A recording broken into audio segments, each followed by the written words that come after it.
यूं तो जिंदगी में कई बार ऐसे वाकयात पेश आए हैं कि जिनका जिक्र अगर मैं किसी से करता हूं तो लोग उसे मेरा वहम समझते हैं। लेकिन कई बार ऐसे लोग भी मिलते हैं कि वो इन बातों के गवाह हैं कि उन्होंने भी अपनी जिंदगी में कई बार ऐसे साए हैवले देखे, अजीब सी रोशनी देखी या बगैर कुछ देखे किसी की मौजूदगी को महसूस किया है। मैं दार्जिलिंग में पला बढ़ा हूँ। यहाँ ऊंची धुंध में छुपी हुई चट्टानों और उन पर पुरस्कार जंगलात की बहुत कहानियां सुनी है। और जब मैं खुद उन इलाकों में गया तो मुझे इकरार करना पड़ा कि वाकई वहाँ जो भी जाएगा उसके साथ किसी न किसी पुरस्कार अनदेखी मखलूक से जरूर वास्ता पड़ेगा। ऐसा नहीं है कि वो पहाड़ियां सुनसान है, वहाँ पर कई कदीम गाँव आबाद है। और मैं जो किस्सा आपको बताने जा रहा हूँ ये उन्हीं चट्टानों के गांव के शख्स की आप बीती है।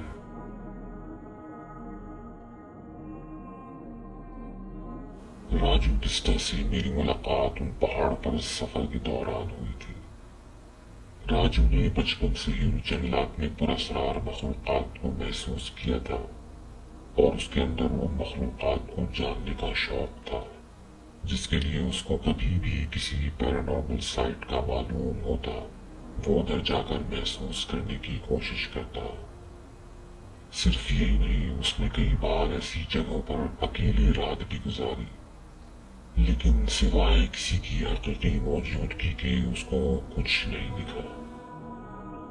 हमेशा से उसने मॉर्गन हाउस के बारे में सुन रखा था और अब वो इस उम्र में आ चुका था कि घर से दूर अकेला सफर कर सके। उसने अपने दोस्तों के साथ मॉर्गन हाउस जाने का प्लान किया। मॉर्गन हाउस ब्रिटिश दौर की बाकियात में से है। कई दफा उसको रेनोवेट करके गवर्नमेंट ने होटल की शक्ल दी। मॉर्गन हाउस अपने कॉलोनियल ऑरा और हिमालयन लैंडस्केप के इम्तिजाज की वजह से एक टूरिस्ट के लिए हॉट स्पॉट था जो सारा साल बुक रहता था। राजू और उसके दोस्त मॉर्गन हाउस में रुके हुए थे। एक रात वो लोग सारा दिन की सैर के बाद रात में मॉर्गन हाउस पहुंचे। लगभग रात के 9 बज रहे थे, लेकिन वो जगह सन्नाटे में डूबी हुई थी। आसपास की दुकानें बंद थी। मकामी लोग अपने घरों के हो चुके थे।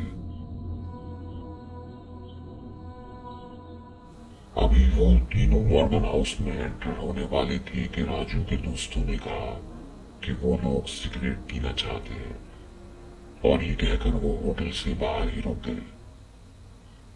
राजू जो कि स्मोकिंग नहीं करता था और बहुत थका हुआ था तो वो उन दोनों को वहीं छोड़कर होटल की तरफ बढ़ गया।